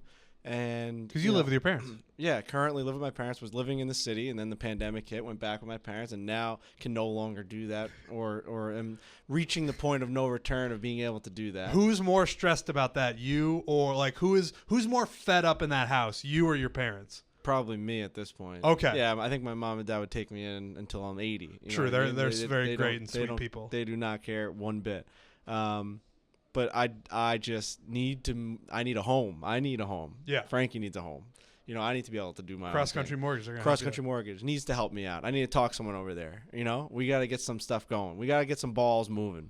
We need one foot in front of the other when it comes to getting a house. And Cross Country Mortgage, like there's just a lot of things that you just don't really know that comes into the expenses of a house, like lender fees and all these things. And like you have to really take a look into everything about that house. What school district is it in, and what are the taxes, and is it gas, is it electric? It's so much fucking shit. It's crazy. So Cross Country Mortgage, they can help you out with at least a couple of the things that you just don't need the stress with. Yep. Just let them do it. They're experts. Absolutely. Reach out to them at Cross Country Mortgage. See what they can do for you. When you connect with Cross Country Mortgage, tell them Barstool Sports sent you. They really are good people. We know them really well. We've been working with them for a while. We've been on calls with them. We've seen them at events, Barstool Classics, and they're awesome. They're people first. Cross Country Mortgage, LLC, NMLS 3029. All loans subject to underwriting approval. www.nmlsconsumeraccess.org. Real quick before we move on to something, say I all know that. we're kind of done with the Travelers, but I do want to talk real quick. Kramer Hickok. Yeah. What a name. What a name. He was going for his first win, obviously, so it's sad to see. I know we talked about that a little bit. But the one thing we did not talk about is Harris English's caddy. Have you seen a little bit of this on Twitter today? Yeah. So he was just in jail for selling cocaine for 10 years. And Tommy Chong from Cheech and Chong, tweeted out something today saying Harris, this is just the most like bizarre combination of all time. But Tommy Chong today says Harris English's caddy was my private chef in Taft Federal Penitentiary from 03 to 04. My man Eric, keep winning, my friend. What a world! What a fucking world! What a world! That fucking Tommy Chong saying that Harris. Why do I keep putting Harris? Why are you saying Harris? Why do I keep putting a fucking H at the end of Harris English's fucking name? Cool Whip. Cool Whip. Harris? Harris. Are you kidding me? Harris English. Harris English. His caddy Today, Junior. was Tommy Harris- Chong's.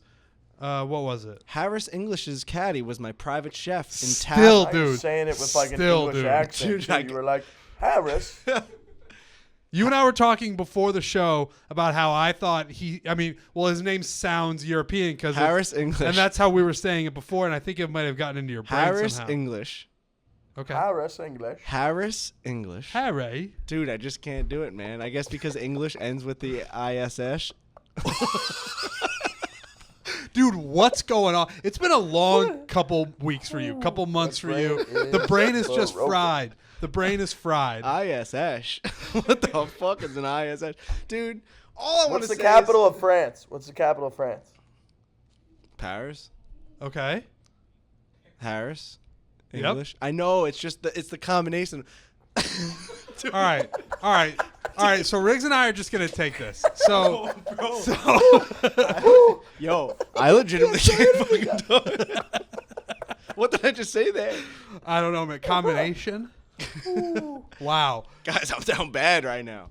All right. I'm down fucking bad now. The bottom line is that Tommy Chong yep. was in Taft Federal Penitentiary, and Harris English's caddy was his private chef. What a combination that is. And what a story that this caddy has, you know? Right. Dude was locked up in the penitentiary for selling cocaine. Now he's out pulling pins for Harris English at the Travelers fucking tournament. Yeah. Championship. Wow. That's quite a life that guy is living. It's quite a Comeback life. story.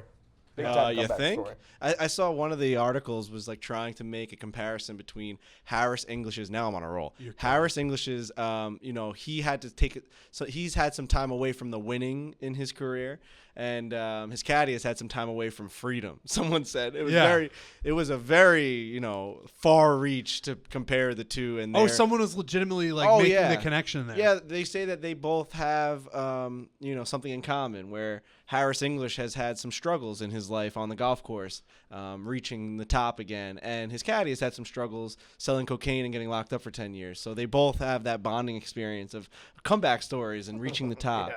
That's a reach. That's a reach. It's a reach. It was very, very. But what very a connection! much reach. That's not. I did not see that coming. I thought it had to be said. I didn't think it'd turn into me just having a melting brain. I mean, my brain is legitimately melting as we speak. Luckily, none of that happened when you talked to Collin Morikawa, right? I don't know. Did it? No, it didn't. Seems like you went. Luckily. You're like Will Ferrell in Old School. You blacked out during the Collin Morikawa at the debate when that happens to Will Ferrell. I'm trying to figure out what just happened in the last 10 minutes, but Okay, I'm on it. Harris English. I'm feeling good now. you're on a roll. Okay. Harris English did not from 2013 November until the Century Tournament Champions in Hawaii this year didn't win on tour, and now he's won twice this year. Yeah, so he's got something rolling right now. And, the guy, It's almost like he was in prison. it's almost like he was in prison. He was in a prison of his own golf game, maybe one can say. One could say. Locked away was his game, as his caddy was locked away for selling cocaine. See, now you're starting to sound like a golf writer Yeah, there you go. trying to make a connection. Right? Locked away like his caddy for 10 years was Harris English's golf game. Yeah, you should write that. I'm sure the caddy's a great guy, too. I'd like to Speaking talk of to him. caddies, did you see this guy on the European tour who saved his guy from going in the water? Yes. What? No, I didn't. It's a very good clip. Oh, I'm sure the European Tour knocked it out of the park because they fucking love promoting shit and they're so good at it. They're And I very just good at missed social it. media. Frankie, I just texted it to the group text. I want you to watch this in real time. This was just a phenomenal, athletic, professional, selfless move. Hold on. All right. Now, that is Caddy Goals is what it says from the European Tour, who, again, has 400,000 views on Twitter. These guys just put fucking numbers in seats. They put asses in seats. They put numbers on videos. Yes. God, the European Tour has the best social media game in the world. All right. They crush it. Let's see this video here. Live reaction. All right, hold on. Let's see if the internet From- works. You think the internet will work or no? From probably not. Or something. From I'm gonna a, hit play. a Let's guy see if who it's- was here we once go. upon a time a caddy. Would you have Bang. done this? Oh, my God, he hit it. He's calling out the caddy. What a save. Phenomenal. Truly phenomenal. It was awesome. I love his his reach out. Like that was I have no other options here, and that was like it's almost like a guy falling off of the cliff of the edge of a building and reaching out and like Spider-Man reaching down or like Yeah. someone grabbing the hand. Like when you're watching the movie, you don't see that extra hand. They zoom in on it and like Boom. the leather hand grabs the slippery slidey one. Yep. That's what I see right there. Wow, great on that caddy. So big week for caddies. Good stories, a lot of good stuff going on with caddies. And I guess now we get to hear how your interview went with the number 4 ranked player on planet Earth, Frankie. Yeah, you know, I hit the mic, but let's just all just have an open mind about this right now. Trent can barely even look at me right now. I'm looking at a something's guy. happening to me. I'm looking at a guy who himself is like falling off a building, just like trying to keep it together as he just keeps dropping things. He's hitting the mic. You can't say words, but like we're saying, it sounds like it went well with Collin Morikawa, and now a bunch of people are going to hear it. Yes, have an open mind when you're listening to this. I was very nervous, but, you know, it's Collin Morikawa, and we wanted to just find out, you know, what his deal was. Why was he here in New York, number one? What has he got going on in his life? How does he feel like he is performing recently? Like, what's his life like? Is he happy with what he's doing? Yeah. You know, spoiler alert, he is happy because he's the 4th best golfer in the world. He's going to the Olympics. We talk about that. So I think it went well. I think it went as well as it could have went with just me just getting thrown into the room and talking to Collin Morikawa. So here it is, and I'm sure I'll hear all your feedback about it. Thank you very much. Boys, real Oh. quick. Well, you probably won't care about this, Trent, but the St. Louis Blues will be playing in the Winter Classic 2022 at Minnesota, at Target Field, home of the Minnesota Twins. Wow. So the Blues Wild will be in the 2022 Winter Classic. That is nice. That's nice. You know, I would say that there would be more excitement with that if they didn't like, I don't want to say like whore out the Winter Classic, but man, Agreed. Way Agreed. too many outdoor games, man. Once they introduced that Stadium Classic, the Stadium Series, it just got too much, man. Like they had. They're in like the Bay Area playing fucking outdoor games. They It go was to crazy. fucking Dallas. They go to Los Angeles. They did one at Yankee Stadium, Yankees Rangers, which was cool. I mean Islanders Rangers, which was cool. But then they did one the next night, Rangers Devils. It's just too many. It should mean something. It should be once a year. You go to fucking Notre Dame and you play. You know what I mean? Like you play at these big football stadiums. They've oversaturated the Winter Classic crazy. market. It's Because as an absolutely outsider crazy. looking in, as a guy who does not follow hockey, every time I'm flipping around or every time there's an outdoor game, I'm like, that's really cool. It is really cool, and I guess I don't really know where I fall. You know, shocker. I don't know which side I'm on, but I liked when New Year's Day it was a Winter Classic, and that was it. Like they picked one Yes. stadium. It was a football stadium, and it was fucking huge. And they always tried to break the record for most fans at a hockey game. It was snowing, and you know, one Canadian team or one Minnesota or St. Louis team would all play in the freezing cold weather, and it would be awesome on New Year's Day. You're hungover, and you got to watch it. Did they do it at Fenway? They did it at Fenway, yes. Yeah. They did. What was it, like the Flyers or something like I think that? it was Might have been, like, Flyers, or was it Canadians Bruins? I can't remember. Could have been, but dude, they had like the first one ever. Crosby scored in the snow on like Ryan Miller, and The they best. had the like they've had so many good moments. They would do the winter caps and like the stripes and the old school vintage stuff, and they build it up. They would do 24/7 on HBO where they would lead up to like the Winter Classic, and it was a big deal. And you're right. Now it's like there's 30 games. But for a St. Louis Blues fan, I'm excited. Really cool. Yeah, you should go to that game. It'll be awesome. I think I should go to it. Someone mentioned this year, like, that they were talking possibly about, like, one of the teams playing all of their games outdoors. I remember, remember when there was rumors during COVID when they were like trying to see before the bubble of last year. I remember like the Bruins were maybe going to play all their games at Fenway or something like that, and it was just like we just are an outdoor sport now, I guess, for hockey. So. Excuse me. Jesus. Sorry, we're gonna lose you in a lot of ways. I don't know, man. Just Collin Morikawa was on the show. Maybe you should stop eating. I should just stop eating. I got to get out of here. It's fucking hot in the studio. I'm sweating. Enjoy Collin Morikawa. Would you like an easier way to golf, to book your tee times? Well, the answer, my friends, is the Barstool Golf Time app. We got a new rewards program. It's now available. You book rounds, you submit course reviews, you will build rewards, and you will get exclusive Barstool merch discounts. Gentlemen, when you're booking a tee time, you don't want to have to call 30 different golf courses. You don't want to go rely on some app that you're not 100% sure if it's legit, if it's quality, if it is truly reliable. Guess what? We have curated and created our own because we are like you. We like to play the same courses that you like to play. We like to know the same information about those courses. We understand value versus the quality of the experience that you're going to get. We've uploaded our own reviews. We've uploaded our own videos, and we submit our own reviews as you can now as well. So the Barstool Golf Time app, my friends, is available. People should download it, shouldn't they? It's a fantastic app. If you're a golfer, if you're a fan of Barstool Sports, how are you not on this app? How are you not using your own reviews so that you can send it to your buddies and be like, oh, look, I'm gonna end up being the most reviewed person or the biggest reviewer on the Barstool Golf app. That's the one that you have to aspire to be the person with the most reviews, the most pictures, the most courses played. Be that person. You will be rewarded for it, and we will love you forever. It's as simple as that. Absolutely is. And that is why you should use our app over anybody else. That's one of the reasons, all right? We got thousands of courses available. Curate all the other, aggregate all the other ones. So any other Tee Time app user would be crazy because it's all under this one. So go get the Barstool Golf Time app. You're going to receive 25 points for every player you pay for when you book your tee times. For example, if your tee time is 4 players, you'll receive 100 points for that booking. Be sure to come back after your round. Tell people about your experience at the course. Earn 25 points for a written review, 50 points for a video review, and if it lines up with a course you have booked in the app, we'll mark it, your post as a verified review. Almost said verified review. You'll earn these reward points one time per course you have booked through the app with the same account. Bottom line, it's a no-brainer. You can get all kinds of discounts with these points on merch, Barstool merch. You help your fellas out, other folks, other women, other ladies who want to book tee times. Use the Barstool Golf Time app, download it, leave reviews, book tee times, no-brainer.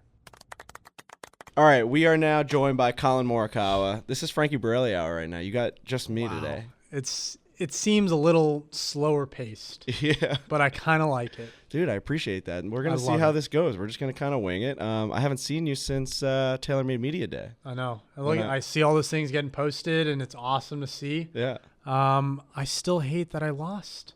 I mean, that's what I was going to bring up. I make a birdie. You make a bogey. Yeah, especially, I mean, you made an eagle, too, before. Whoever. I think you were playing Tommy or something. So, yeah.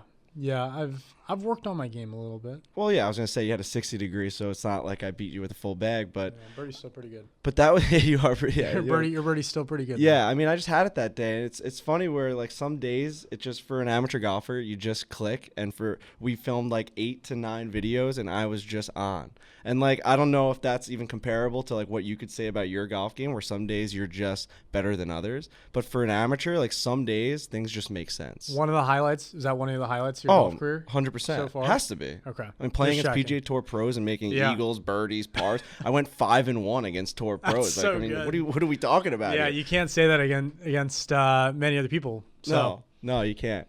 But things have been good for you since, right?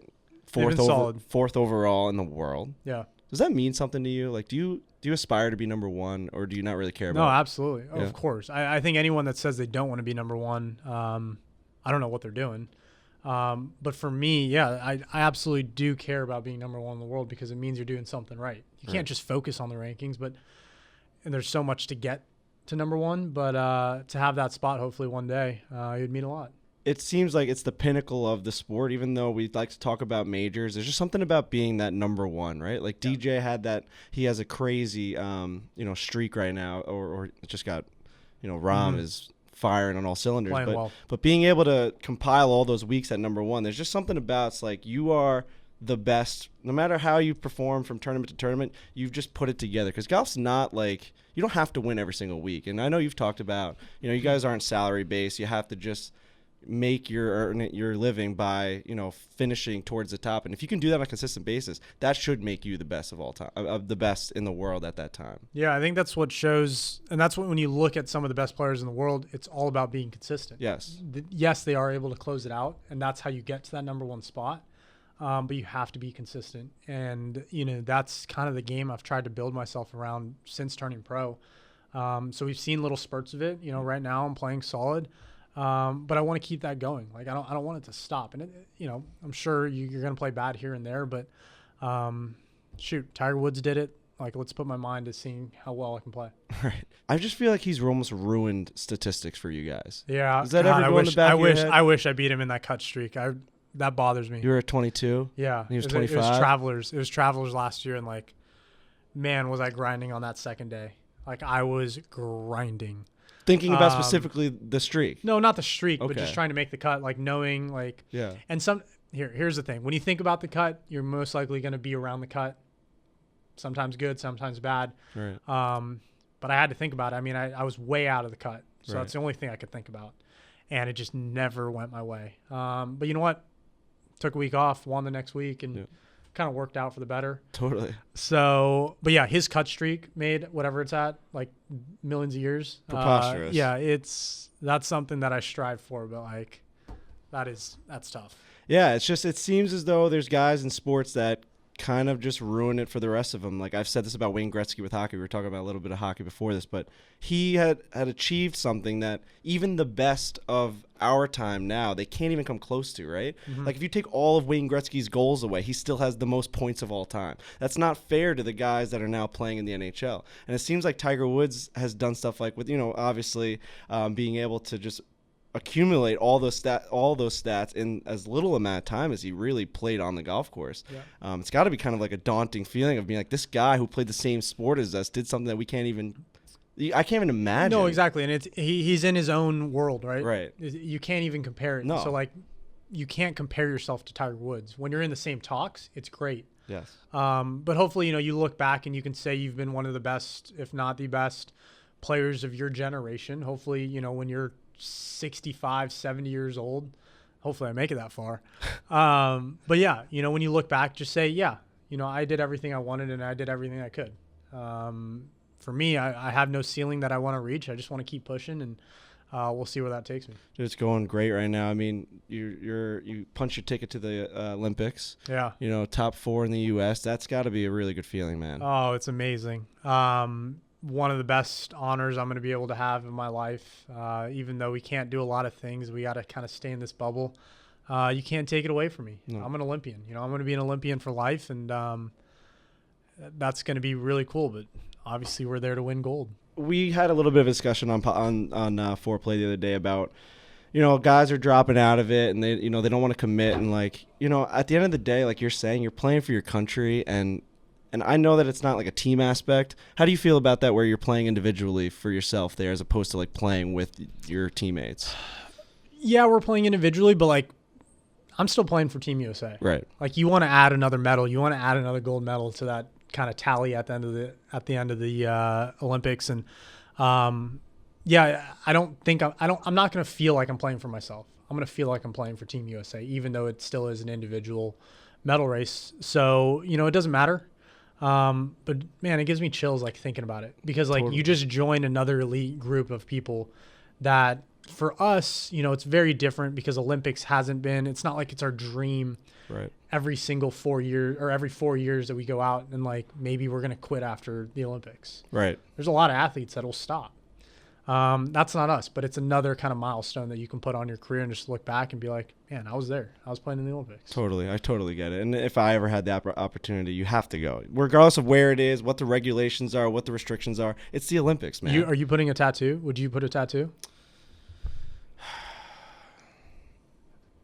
Do I look like a tattoo guy to you? I mean, come on. I can't I put a tattoo on myself. I don't know. No, I can't put a tattoo I on don't myself. know. I can't. I'm sure there's a lot of Olympians out there that would never get a tattoo, and they're like, I think more to I'm your gonna get point, the the people tattoo. that strive to be Olympians their entire lives, I think that's something. all right, tattoo you guys need on to your put out a body. poll and say, should Collin Morikawa get a tattoo? Are you thinking about getting a tattoo? No, there's certain guidelines that I've already laid out to my girlfriend. There's only one way I would get a tattoo. If you get a gold medal, Yeah. and you will get a tattoo. That's like a for sure. Yeah, thing no, I want the I statement. would think about getting a tattoo. Frankie Borelli making headlines on his solo interview. So I love it. there's a lot of things I got to go in place for that to happen. But I mean, Ricky Fowler got a tattoo, and I mean, it's just cool. Yeah. You can associate Ricky Fowler being in the Olympics. And to be honest, I don't think I watched it 5 years ago or whatever. I knew Ricky was in it because he has a tattoo. I knew Cooch was in it because he won bronze. I didn't remember what the other two Right. on the team. So Right. maybe like for people to remember that I was at this Olympics, I got to get a tattoo. But man, I don't know where the heck I'm going to put that. Like straight on the forehead, just kind of. I don't hate it, man. I like the way that you're kind of thinking about. It's not really thinking about your image, but you're starting to like be yourself right now. Is that something that's coming with just being on tour for a little bit now? Yeah, I think you have to. You see so many guys out there. I mean, you've interviewed a million golfers now. You don't want to just fall in that stigma of you're a professional golfer and this is who you are. You want to be yourself. You want to have connections everywhere. You meet other athletes and you get to know them. And they've all kind of figured out who they are. Yeah. And I think sometimes in the golf world, we just kind of get stuck into being a golfer. Like you're this dude who wears pants and a collared shirt, and that's not us, or that's not everyone. Well, you go to a place like Troubadour. I'm wearing the hat right now. You're at I'm at Summit in Vegas. right. Like T-shirt, Discovery. shorts, Exactly. no T-shirt and shoes. shorts. This is how I practice. Like what I'm wearing today is probably what I'm going to wear next week if it gets washed. Right. Out to the golf course, and I'm very thankful for that opportunity that they do that type of stuff. But that's how it opens it up. People seeing me practicing a T-shirt, and it's awesome. I was listening to you on the old man with the three, and with JJ Redick, and you And said, hey, we can't forget to mention Tommy Alter. Tommy Alter. Yeah, sorry. Unfortunately, Man. I think sometimes he gets left out of that. JJ Redick's such sorry. a good name. Yeah. Sorry, Tommy. I love that podcast. I love those guys. We got to get JJ on the show. He's a big foreplay And guy. Tommy. And Tommy. Tommy, I'm never gonna forget you. You mentioned something really quick. It was almost in passing where you said golfers aren't allowed to really show who they are based off of, when you get out of the car, you're wearing your golf outfit and people take here we go. snapshots. Yeah. I love this idea All of you right. wearing suits from the car to the golf course and show your personality. Show a little bit of like pizzazz. Show me who Collin Morikawa is. Yeah. Like I want to see your crazy outfits that you You can know come what? up with. I might try this. So we're coming back to New York or New Jersey for Liberty National for the first week of playoffs. Northern Trust. For Northern Trust. Yep. Yes. And we have to take a ferry ride over. But there's going to be public, so I'm not going to wear golf clothes, and I'm not that recognizable, but maybe I'll start it that week. I've got to hop in a ferry. Maybe I got to look like a business person, then I'm going to show up. I don't love putting on suits, but like. But man, if you made this a thing, if you made it the thing where like if you're in contention on Sunday and you show up in like you're all black and white, like you put a bow tie on or something and you're there for business, dude, that's a thing. Maybe I'm not even in contention. I'm just coming down to play golf. Love it. No, I love it. You're there for business. All right. Michael Barkin, Chicago. We're gonna set this up. He's the one who makes my suits. We're gonna need four suits for Northern Trust, dude. I love that you're talking it out because then no one else can steal your idea because it's a fantastic idea. We will be going crazy every time we see you in a new suit. I mean, that's just the way. That's the way we act for other sports. Me in a suit on a ferry, like it's gonna look ridiculous. It's gonna look fire. You're gonna have the Statue of Liberty in the background. Yeah, I'll take a picture every day. It'll be amazing. All right, you know what? I'm not 100% sold that I'm gonna do it, but like I think it's a great idea. Think about it. Yeah. More to that point, like who are you like off the golf course? Have you found that out yet? I mean, you're so young, but I'm a pretty laid back guy, but I'm so competitive. Yeah. Like I want to compete. Like sports are my life. I love going out and shooting hoops when I'm back home with some buddies. But sports kind of like that's what revolves around me. Yeah. Like not just golf. Like I didn't watch golf growing up. I could care less unless Tiger was in the hunt. But yeah, I love food, love outdoors. I love the beach. Adrenaline is kind of what drives me.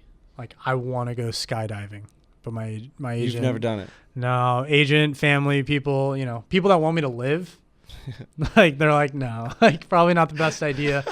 But like I that's like Yeah. I'm an adrenaline junkie.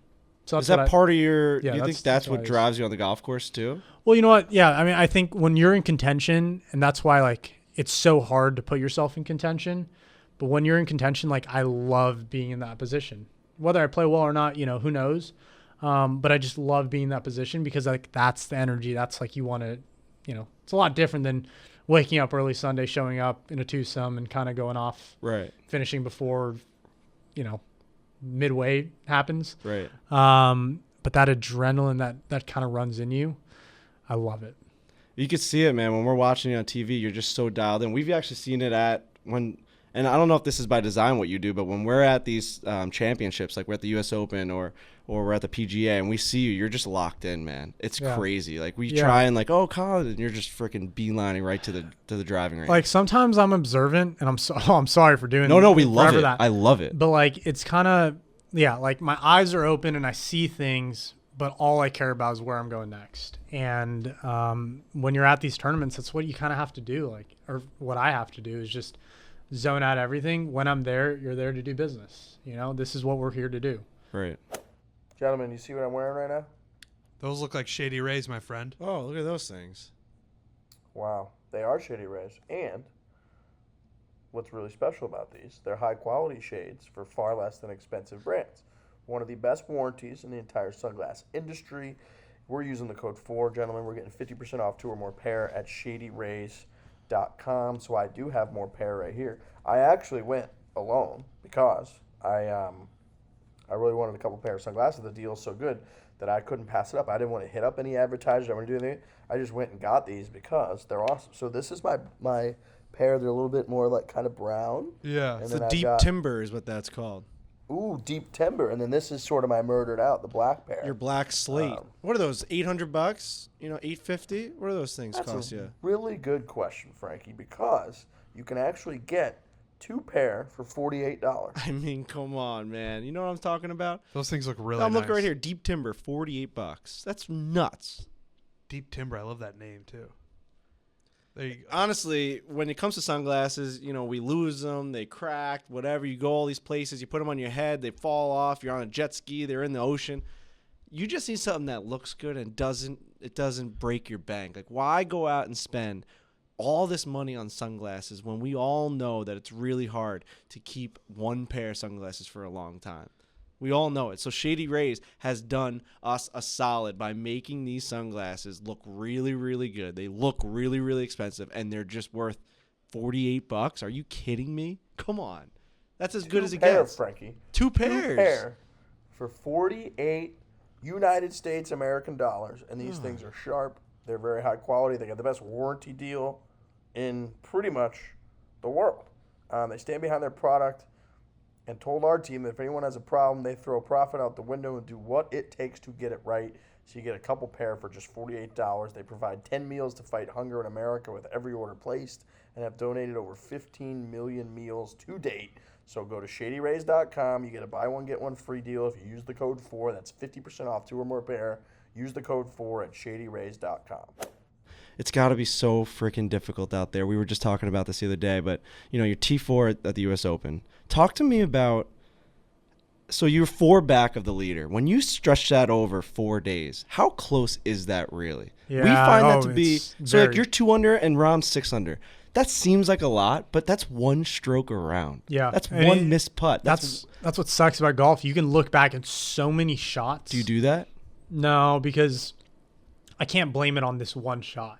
I can't blame it on one thing I did because in that moment you were trying to hit the best shot you could. So, yeah, you can't do it. I think guys that do it that are on the PGA Tour are just going to they create more stress for themselves, and golfers that do it, they create a lot more stress because you're like, "Oh man, why didn't I make that putter? Drive Why didn't I yourself hit that shot?" But crazy. like you could have hit the other shot a little better, or you could have why didn't you hole out on this shot? Like it's kind of ridiculous. Right. No, I see that. What'd you think of Torrey? The setup and It was solid. I love Torrey. It's pretty straightforward. It's kind of what's in front of you is what you're going to get. You know, there's not a lot of this or that. But I mean, looking back at that leaderboard with 9 holes to go, I think it was one of the best leaderboards I've seen. it was so cool, man. Right? So cool. Like he could have, like no one knew where it was going to go. The names were outrageous. Yeah, that's what you want to see at a major championship. And for the leader to only, or for the winner, for John to only shoot 6 under, and all of us be right around there, like that's major championship golf. What do you think about the 18th hole? We've had a lot of discussion about it, how it's such a scoreable hole. I think that should be implemented into every major venue. Man, I love the distance of it because it puts a perfect 5-wood in my hand, so Yeah. I can just launch it as high as I want. And Yep. it's like 5-wood's going to be landing softer than 6-iron, 5-iron, 4-iron, whatever. So I actually played that hole really well. I think I was 4 under, had an eagle, 2 birdies. Yep. Didn't birdie the other day, but it's a great finishing hole. Risk reward, it's firm. You can possibly hole out a wedge, maybe get some spin. I mean, Yep. you know, I thought Louis still had a chance. You didn't know. Is there any part of you that thinks that was a little too safe, his play? Like, is it go for No, broke? you can't go for that. You Where can't. in the rough. Yeah. Where he was. Like No. we were saying, like maybe there's a No, way in that's- which you no. can find a lane around the it's- water. I was standing there one of the days. I think it was the first day. I had a great shot. It's when I made eagle. And I was standing right next to the water, and it's so dry and firm that you get anything rolling left, it's straight in the water. So it just carries it in. So there's nowhere to hit it. Man, it's just, but like the fan in me and like the kid that wants to see someone Yep. just do something magical. Yeah, I just want it's you always want to see the playoffs. You always want to see overtimes, unless it's like your team that you want to win. Yeah. I know what you mean, but Speaking of other holes, we've had a huge debate on this, and we've asked a couple players. I want to get your take on this. So you take an average golfer, right? yep. Me, that's me saying I'm average. Okay. They're not gonna be happy I said that. I mean, yeah, you're 5-1 against PGA Tour. Which hole would I have a more success on, or would you think I would have more success on? Would it be 12 at Augusta or 17 at TPC Sawgrass?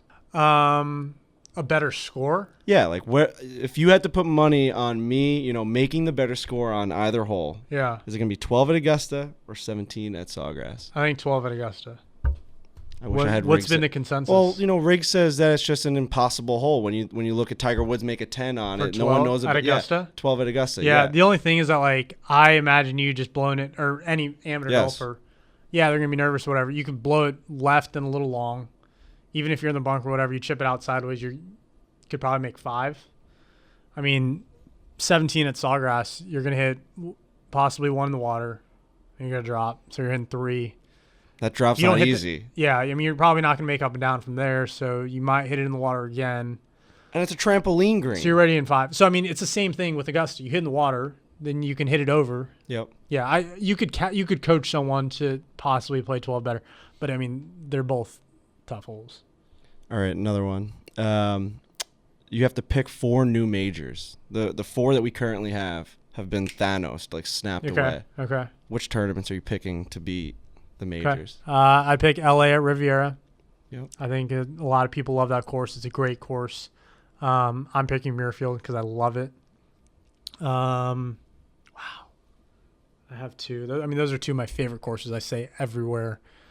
Does players count? No. It's a fit. I mean, I mean, people say, what do you think about that, the 5th major? You think that what do I think? I'm saying, like, you think that it should be considered a major? I mean, people have talked about the fact that it should be considered a 5th major. Go no, back I mean, and I think award people. I think we're stuck at 4 majors, and I think we should leave it at that. But the players is another milestone that every great legend will have Right. in their careers. True.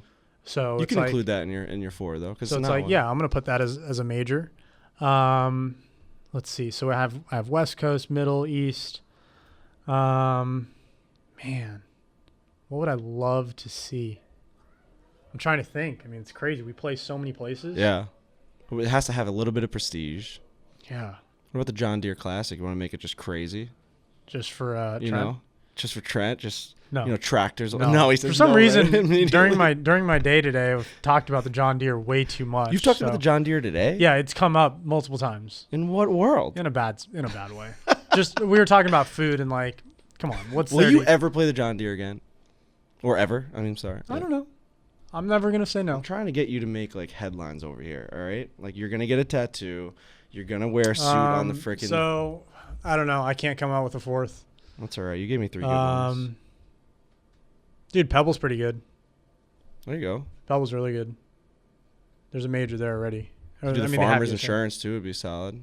Tory. Yeah. Okay. Now I'm gonna count those out. So I don't know. Okay. 3 majors. We're only gonna have 3 majors. What is a career round? A +1 71 or an even 73? It was a par 70, and our guy Lurch shot a 71. It was 1 over. Okay. And then he went and played a par 73, and he shot even par. Our question was, which is the career round? Right, like what do you like? One is shooting even par. They're both career rounds. Here's the thing. Here's why I'm going to say it, because I had the lowest score for the weekend at the PGA in a major, 129. Yeah. But I don't think what I shot. I mean, what did I shoot? 11 under. I see what you're saying. Whatever. Yeah, I shot 11 under. That might not have been the lowest. Right. Score to par. So there's 2 records, and there's always those 2 records. So he can have those 2 records. So you don't firmly stand on one side or the other. That like you either choose to par or you choose. If someone is asked, hey, have you ever shot even? Yeah, you say yes. Right. That's how this debate came up. Someone said, "What's your best round of all time?" to him. So even par. So it's a 73. Yeah, I don't care. Par was 73. But he shot 71 one day. But the par was 2 strokes par lower. Was 70. The course was probably different. The course was probably shorter, right? Yeah. It's a completely different course. Okay. All right. So at least we got an answer on that from Collin Morikawa, because it's been. Come on, that's pretty simple. Really? To me, it seems like it's not that simple. I don't know that it's an easy answer to say that, because you're in the back of your mind, you're always saying, well, I did shoot a 71. It's always like that. Well, I shot 71 on a course that was a little bit shorter. And it's not like the 70. Par 5. It's not like it was a 70 par 77 and we've never heard of it. Right. Like there are courses that have par 73s that people play. We don't play them on the tour, but yes, that's a thing. Speaking of different courses. I wouldn't bring it up. No. All right, so here's another one then that we always have to bring up. Par 3 course hole-in-one. Is it a hole-in-one? Yeah. So I've gotten one at Pinehurst, the Cradle. Okay. I can say I have a hole-in-one. Yeah. I love it. I freaking love this guy. Yeah, why not? I've gotten so much shit on Twitter because I said I got a hole-in-one. Really? You wouldn't believe the amount of shit. They gave me a little coin and everything that I got a hole-in-one. Everyone's like, burn it. No, I'd count it. I'd count it. I mean, there's some pretty cool par 3 courses. I'm pretty sure 77 yards. I'm pretty sure the one. No. Time out. No. It was 77 yards and it was off a mat. My last par 3 was at LACC on their 15th hole, and it's only like 100 yards. But it's at LACC, like it's a legit golf course. Pinehurst, the Cradle's like sick. Right. I mean, I would count it because like that was your first? Yeah. Off a mat? Yeah. I mean, I'd still count it. Okay, your tone has here we go. dramatically in the last 2 minutes. There's another category you're gonna put it in. It's like. That's what I'm trying to get away from. Right. Same thing with the 73-71. I don't want to say this was my score, but I got a hole-in-one, but it was off a mat. Yeah, but that's the thing. Yards. Everyone, if you only have one hole-in-one, everyone's always gonna ask, "Where'd you have it?" And you're like, par 3 course. Like, oh man. Well, go make another hole-in-one, and you don't have to worry about it. I don't think I'll ever do it. Dude, it's all luck. It's all luck. What do you think's more impressive to say, a hole-in-one or an albatross? Albatross. So you'd take an albatross over a hole-in-one? I've never had one. 6 million to 1 odds. I looked it up. Albatross by far. I mean, I wouldn't take away my hole-in-ones, but like. How many hole-in-ones do you have? I only have 3. How young were you on the first one? I think I was like 12 or 13 maybe. I had my first 2, back to back, within a week. No way. Right before my birthday, it was at my home course. 8-iron, flushed it, thought it went in, walked up, went in. Next week, played the same hole. Were you with people? Were they going absolutely bananas? Yeah. I mean, that's insane. It was awesome. You were 12 years old? I was like 12 or 13, and then I didn't have one until Walker Cup practice round. Were you just always sick at golf? No, I mean, I've been decent. Like, was there ever a time where you just like didn't think you'd make it, or you always knew that you were going to be Collin Morikawa? I never thought I wouldn't. I always thought, just keep getting better every day.